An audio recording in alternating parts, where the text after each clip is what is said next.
Yeah, John, I think this is multifaceted. I'm not against kind of either side. I believe in, hey, if you want capitalism, this is what capitalism is.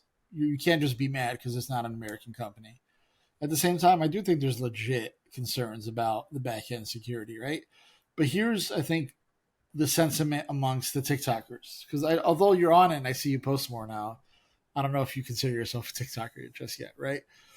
Here's the sentiment I've gotten from TikTok is the first point is okay, you want to strengthen privacy laws and security laws, pass those laws. Instead of banning TikTok or threatening to ban TikTok or forcing its sale, how about pass transparency laws for all social media companies? Pass privacy protection laws for all social media sites. It's not just single focusing on TikTok.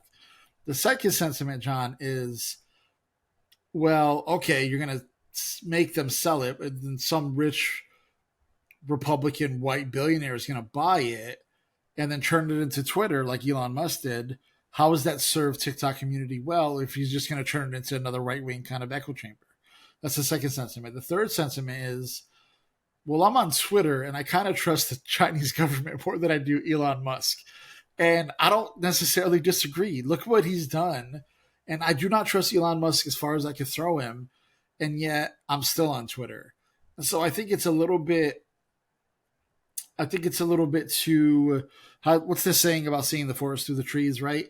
I think although the inception of this comes from a genuine place of security concerns, the fact is that two of the three, well, I should say three, the top three social media sites in this country, with Instagram, Facebook, and Twitter, are owned by people who skew right, who have defended Nazis, who has defended the kind of white supremacy that's been rising in this country or making a comeback in this country. And that's unsafe. And so it's very, I think we would be ought to be better looking at an overall bill that covers all social media as opposed to targeting TikTok just because it's owned by the Chinese government. If you're worried about that, I understand, but I too would like to be worried about the fact that Mark Zuckerberg owns two of the top three, and they placated. He was in the White House placating the Donald Trump, John, and Elon Musk is a full on white supremacist at this point. That's scary to me too. And so I think if you want to address it, you have to do it wholeheartedly 360. It can't just be a TikTok singular thing. And I think that's the sentiment, if that makes sense. What's funny, and some of my gay friends were commenting on this, is evidently the federal government made whoever owned Grinder get rid of Grinder, and so some of my LGBTQ friends were laughing because evidently a lot of people defending the legislation, a lot of the elected officials, members of Congress, defending the vote on the legislation, kept bringing up Grinder. So I had some gay friends who were talking about they never thought they'd see Grinder mentioned so much by members of Congress, which was pretty funny. But you know, it's a nuanced situation, and it's a messaging situation. There's, I forget his name. There's a congressman out of I think North Carolina or South Carolina, who is one of the Carolinas, who's very effective in his use of TikTok, who actually voted for the bill, and he actually had to go ahead and go on. I'm not sure he did on TikTok, but he had to go on somewhere and defend his vote and explain his vote. Now, the reason why I said I'm not sure if it's TikTok, I'm told though, and you're probably more in the woods, in the weeds on this than I am, but I read somewhere that TikTok has already shown on some less important issues the ability to control or manipulate the algorithm when there's stuff out there that they don't want. And I think even maybe, and correct me if I'm wrong, there may have even been one or two like criticisms of uh, China that didn't fare well in the algorithm.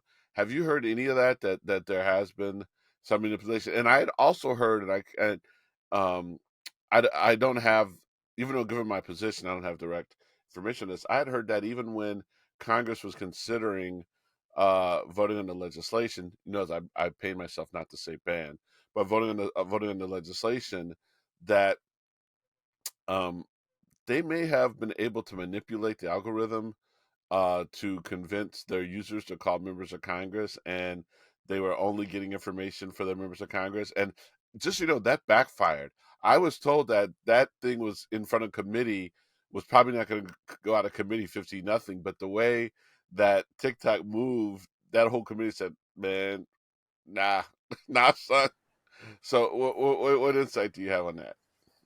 It wasn't part of the algorithm, John. It was once you open the app that day, it just prompted you to read it, and you had to either scroll out of it. It wasn't like part of a video. It was like they pushed it to 175 million users, and I think that was the scary part. And I agree, that's very scary. The fact that a company has access to push something to 175 million people immediately is definitely scary. Almost like Right, and Wikipedia. You ever go to especially when you feel that that company is controlled by a hostile foreign government. 100%, 100%.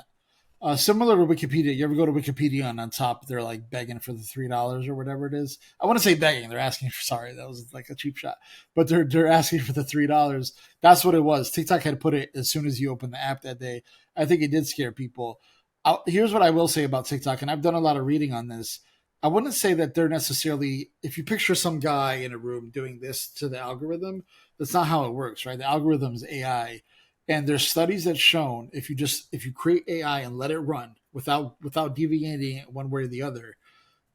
There was a study, they created an AI person. I don't know if you know this. They created I don't know how all of it works, but they created an AI person, not TikTok, just somebody created an AI person and just let it live its life or whatever it was. By the end of it, he was a white supremacy Nazi.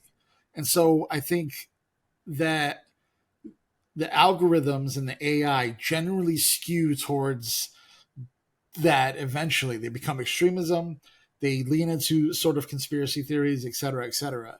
So when you think about that and then you put it on TikTok, the algorithm will skew. Like I every time Joe Rogan comes on my algorithm, I hit not interested, do not show again. The next day there's another Joe Rogan clip in my thing. That's not necessarily TikTok pushing Joe Rogan as much as it's the AI who naturally would be attracted to somebody like Joe Rogan. So I do think there's a lot of that going on with propaganda. That's what it is propaganda, right? And so I do believe that whole thing, as far as like if there's certain messaging they want gone, they will definitely get it gone. It is scary, but the only question I ask is how different is that than Facebook? We know since Congress made them testify that Facebook loved Donald Trump in 2016 to 2020 because that's where everybody was engaging from. Everybody was arguing about Donald Trump on their platform, and it brought users and they brought money. How is that any different than Facebook leaning into the fact that they're right wing now? I don't see any difference to me. The only difference is one of them is American and one of them is not.